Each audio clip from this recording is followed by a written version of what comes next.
श्री शिवाय नमस्ते दोस्तों, इस वीडियो में हम बात करने वाले हैं कि सावन मास में वह कौन सी चीज है जो भूलकर भी नहीं खाना चाहिए, जिससे हमें भयंकर से भयंकर पाप लगता है और भोलेनाथ हमसे रूठ जाते हैं। इस माह में भगवान शिव को प्रसन्न करने के लिए शिव भक्तों के द्वारा विधि विधान से पूजा अर्चना की जाती है। साथ ही सावन सोमवार का व्रत रखा जाता है।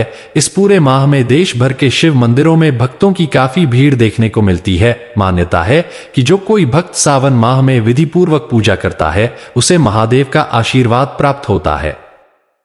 सावन में सोमवार का व्रत रखने से अविवाहित लड़कियों को योग्य वर प्राप्त होता है और शादीशुदा जातकों का वैवाहिक जीवन सुखमय होता है। सावन सोमवार व्रत से व्यक्ति के सभी पाप नष्ट हो जाते हैं। हिंदू धर्म में भगवान शिव शंकर को सभी देवों में उच्च स्थान प्राप्त है, इसलिए वे देवों के देव महादेव कहलाते हैं। शिवजी की कृपा पाने के लिए सावन का महीना सबसे उत्तम माना जाता है। ऐसे में इस माह आप उनकी पसंदीदा चीजें अर्पित करके शिव शंभू की कृपा पा सकते हैं। दोस्तों, ऐसे में हम जानते हैं सावन के इस पवित्र महीने में कौन सी गलती नहीं करनी चाहिए जिससे कि शिव नाराज न हो। और सावन व्रत में यह फल तो कभी मत खाना, नहीं तो भगवान भोले बाबा आपसे क्रोधित हो सकते हैं, आपका व्रत टूट सकता है। आइए जानते हैं कुछ ऐसी सावधानियां जिसे भूलकर भी नहीं करना चाहिए।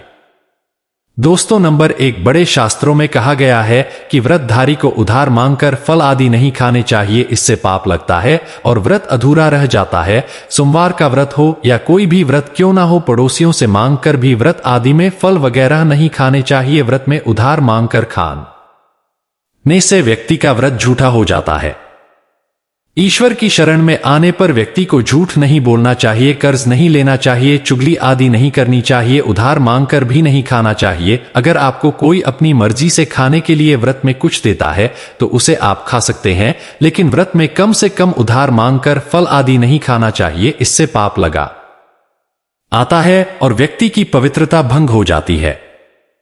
दोस्तों, नंबर 2, लोग सोमवार का व्रत हो या सावन का व्रत आपको नाशपट्टी नहीं खाना चाहिए। दरअसल इस फल का नाम नाश यानी नाश करने वाला होता है, इसलिए इस फल को व्रत में नहीं खाना चाहिए। व्रत आदि को छोड़कर किसी और दिन आप कभी भी खा सकते हैं, लेकिन अगर जिस दिन आपका व्रत हो उस दिन नाशपाती का सेवन नहीं करना चाहिए। भगवान को भी नाशपट्टी नहीं चढ़ाना चाहिए। नंबर 3, कुट्टू का आटा खाने से भी आपका व्रत टूट सकता है। आपको बता दें, आदि लंबे समय से रखा हुआ आटा आपका व्रत भंग कर सकता है।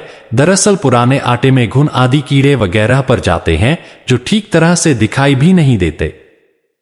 ऐसा आटा खाने पर दरअसल आप मांस का सेवन करते हैं और व्रत में कीड़े खाना घोर पाप के बराबर माना गया है और आपका व्रत भी भंग हो जाता है।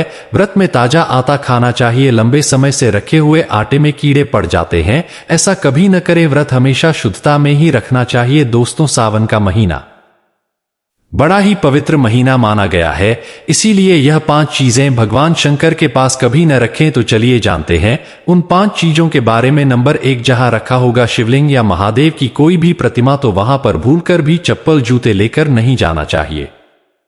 जरा सोचिए, जब आपके कमरे में कोई चप्पल लेकर प्रवेश करता है तो आपको कितना क्रोध आता है। इसी कारण महादेव भी आपसे नाराज हो जाते हैं और आपको मिलने वाला फल नष्ट हो जाता है। ऐसे में मंदिर में नंगे पांव ही प्रवेश करना चाहिए, क्योंकि चमड़े की चप्पल हमेशा अशुद्ध रहती है, इससे देव शक्ति नाराज होती है। नंबर 2, अक्सर महिलाओं को मासिक धर्म आ जाता है और वह बिना किसी को बताए पूजा पाठ कर लेती है, जो कि शास्त्रों में वर्जित माना गया है। इस समय महिलाओं को जानकर भी अनजान नहीं बनना चाहिए। अगर आपको मानसिक पीड़ा है तो घर के बने मंदिर में या बाहर बने मंदिर में कभी प्रवेश नहीं करना चाहिए, इससे देव शक्तियां नाराज होकर आपसे क्रोधित हो सकती है। ऐसे समय में शिवलिंग को छूना घोर पाप के बराबर माना गया है। जरा सोचिए कि ऐसी अवस्था में जब महिला को बुरा लगता है तो ईश्वर को कितना बुरा लगेगा। इसीलिए महिलाओं को ऐसी अवस्था में मंदिर यात्रा घर में पूजा पाठ भगवान की प्रतिमा को छूना या तुलसी में पानी भी नहीं डालना चाहिए। तुलसी का पौधा भी सूख जाता है। जब देव शक्तियां नाराज होती है तो लाजमी है कि घर में कंगाली और गरीबी लड़ाई झगड़े होने लगते हैं। ऐसा कभी मत करना। नंबर 3, शास्त्रों में बताया गया है कि जहां शिवलिंग होता है वहां पर सभी शक्तियां सक्रिय रहती है। अगर घर में होता है शिवलिंग तो वह व्यक्ति महादेव की कृपा सदैव पा लेता है।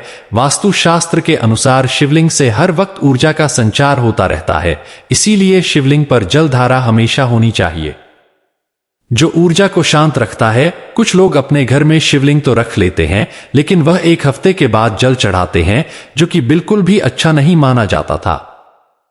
अगर आप जल नहीं चढ़ा सकते तो आप अपने घर में शिवलिंग स्थापित कभी न करें, जो कि गरुड़ पुराण में बताया गया है।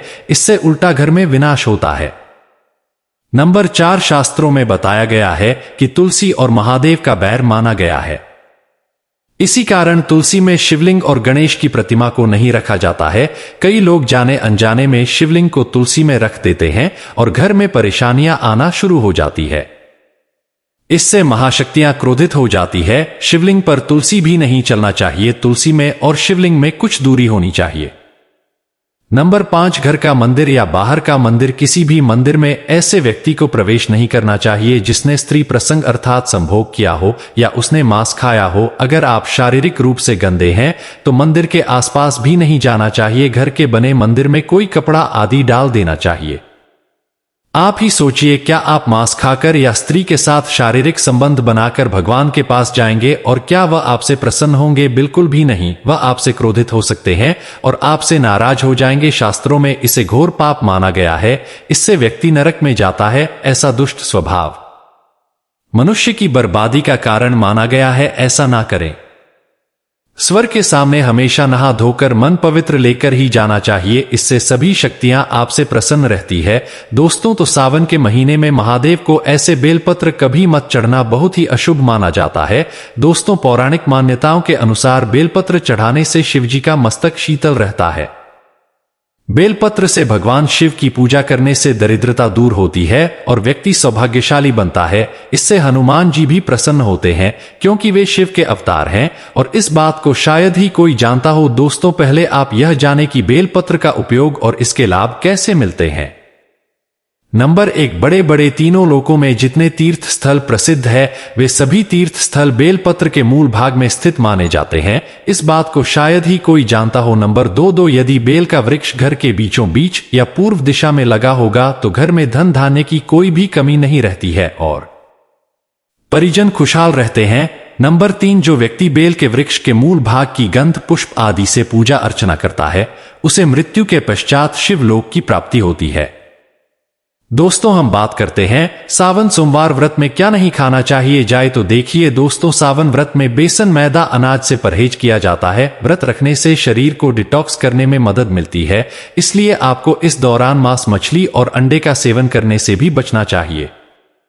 सावन व्रत में कुछ लोग सफेद नमक का सेवन नहीं करते हैं। इसकी जगह आप सेंधा नमक खा सकते हैं। देखें दोस्तों, बहुत से पुरुष और महिलाओं का प्रश्न आता है कि हम सावन में दूध पी सकते हैं कि नहीं पी सकते। तो देखिए दोस्तों, इसी तरह सावन में कच्चा दूध और दही खाना भी वर्जित है। इसके पीछे कारण यह है कि गाय और भैंस कीड़े लगे पत्ते और घास खाती है। इससे इन पशुओं का दूध भी दूषित हो सकता है। इसलिए आप सावन के व्रत में दूध पीना भी वर्जित माना गया है। आगे वीडियो में हम बात करने वाले हैं कि सावन महीने में सुहागिन महिलाओं को यह काम जरूर करना चाहिए, जिससे उनके परिवार में सुख समय रिद्धि बनी रहती है तथा पति की लंबी आयु में वृद्धि होती है। दी है दोस्तों, आज हम आपको बताएंगे कि इस सावन के महीने में विशेष तौर से सुहागिन महिलाएं कुछ ऐसे कार्य करें इससे उनके घर परिवार के अंदर खुशियां देखने को मिले और उनकी गृहस्थी बहुत अच्छे से चले। सुहागिन महिलाओं को सावन के महीने विशेष के अंदर कुछ ऐसे कार्य जरूर करने चाहिए जिससे उनके